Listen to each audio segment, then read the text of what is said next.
Welcome back to Jersey Matters. The 2020 election so far is a very close, contested election in an angrily divided country.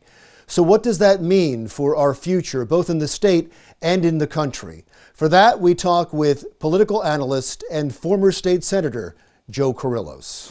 Thank you so much for having some time for us. I know it's a busy time for you, so I want to get right to this. We are taping this before the weekend, and there's a lot of moving parts. So I want to look beyond this election.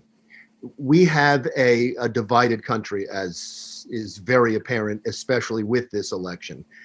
Do you see that improving at all?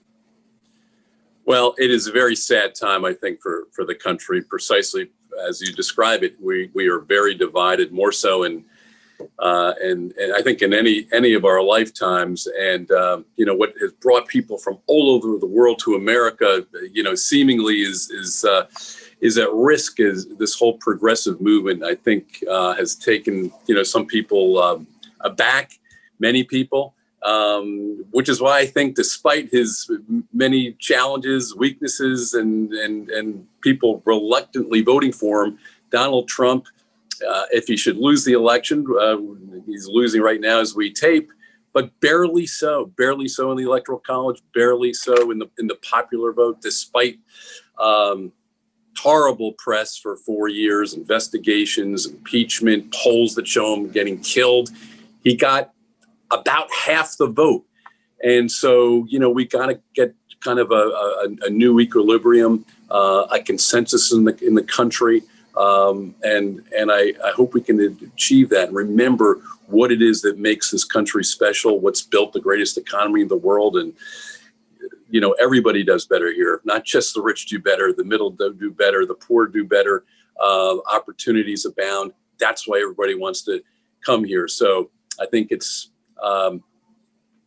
significant to note that Republicans seem like they're keeping the Senate in a decisive way. Republicans made gains in state legislatures across the country. But listen, in the House of Representatives as well. Gains in the House of Representatives. Half a dozen at a minimum. I think I saw a number today, 7 to 12 possible new Republican members. So that's telling about how left the body politic has been defined to have shifted. And, I'm a pretty moderate Republican, Larry, as you know, but it makes people like me seem or shift further to the right, because we want to keep what we've built here.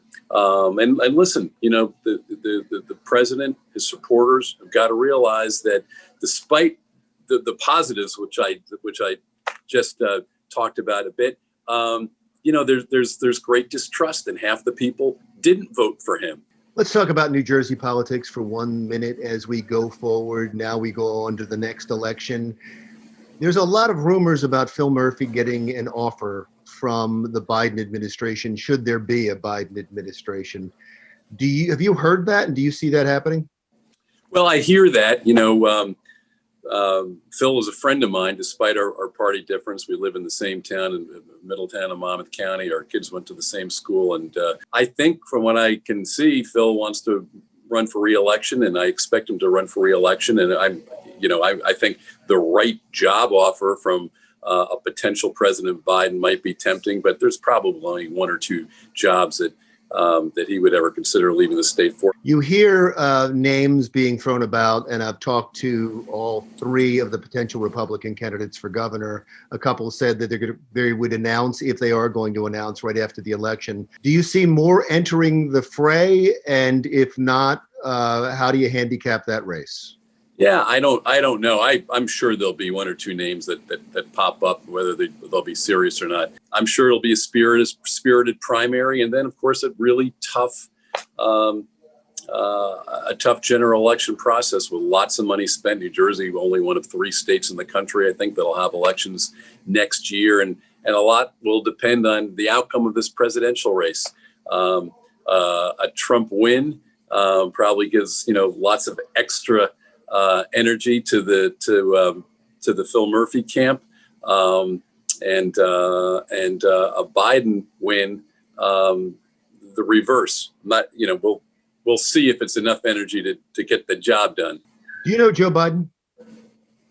I think I've shaken Joe Biden's hand. I don't know him. I know people that know him. I've watched him from afar. I've always thought he was a thoroughly decent, good guy, old school Democrat. And I think the old Joe Biden might have, governed things in a way that, in a John Kennedy-esque old Democrat style way that would have been acceptable to a lot of people in the country. But he so far has been so cold to the left. And I just don't mean Bill Clinton, Democrat left, not even Hillary Clinton, Democrat left, but a really radical left, the kind of which, I find very dangerous. And, I just don't think some of these people love our country. They don't love our country as we've known it. So we're going to see how he fares. But heretofore, he's been, I think, a good senator. People quibble with his voting record. No doubt about it. I'm sure there's votes he cast I never would have cast. Things he's done I wouldn't have done. Donald Trump, should he win, an historic figure,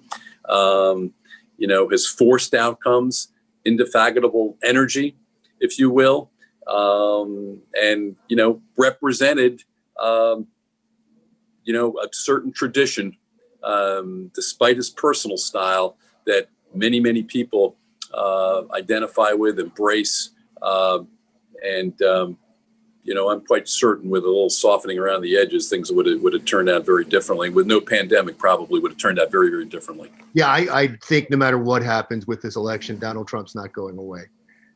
Right. He absolutely could be back in 4 years and to run again, which he's allowed to do. So that's right. Yeah, it'll be fascinating. A big following and one that he deserves.